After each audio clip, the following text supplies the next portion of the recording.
ننھی چڑیا اور طاقتور طوفان ایک دفعہ کا ذکر ہے کہ ایک سرسبز و شاداب جنگل میں ایک ننھی چڑیا رہتی تھی جس کا نام چرپی تھا۔ وہ چھوٹی سی تھی، نرم بھورے پروں والی، اور اس کی آنکھیں تجسس سے بھری رہتی تھیں۔ چرپی کو اونچا اڑنا اور خوشگوار گیت گانا بہت پسند تھا، لیکن اسے ایک چیز سے بہت ڈر لگتا تھا، طوفانوں سے۔ جب بھی آسمان پر کالے بادل چھا جاتے اور ہوا زور سے چلنے لگتی، چرپی اپنے گھونسلے میں چھپ جاتی اور کانپنے لگتی۔ وہ سوچتی، اگر ہوا مجھے آڑا لے گئی تو کیا ہوگا؟ اگر بارش میرے پروں کو بھاری کر دے تو میں کیسے الفاڑوہے گی؟ دانشمند اللہ کی نصیحت۔ ایک دن جنگل کے عقلمند بزرگ دادا ہوٹ نے چرپی کو اس کے گھونسلے میں سہما ہوا دیکھا۔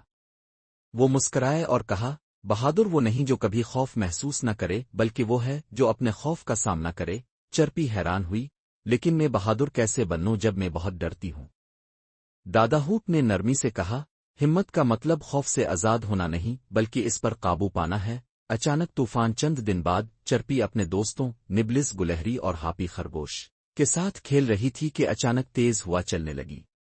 آسمان پر گہرے بادل چھا گئے اور موسلا دھار بارش ہونے لگی۔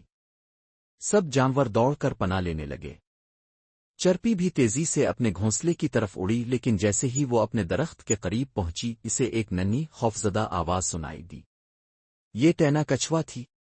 وہ جنگل کے بیچ میں پھنسی ہوئی تھی اور اپنے گھر تک پہنچنے کے لیے جدوجہد کر رہی تھی۔ طوفان مزید شدت اختیار کر گیا۔ ہوا زوردار چلنے لگی اور بارش پہلے سے زیادہ تیز ہو گئی۔ چرپی کا دل زور زور سے دھڑکنے لگا۔ وہ اپنے گھونسلے میں چھپ جانا چاہتی تھی، مگر اسے دادا ہوٹ کے الفاظ یاد آئے، ہمت وہ ہوتی ہے جو خوف پر قابو پانے کی طاقت دے۔ چرپی نے گہری سانس لی، اپنے پر پھیلائے اور طوفان میں الفاڑنے لگی۔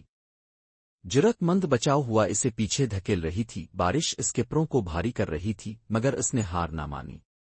آخر کار وہ ٹینا کے پاس پہنچ گئی۔ ہمت کرو ٹینا، میں تمہاری مدد کروں گی، چرپی نے چہچہاتے ہوئے کہا۔ ٹینا نے خوفزدہ ہو کر کہا، مگر میں تو الفاڑ نہیں سکتی۔ چرپی نے سوچا اور پھر ایک ترکیب سوچی۔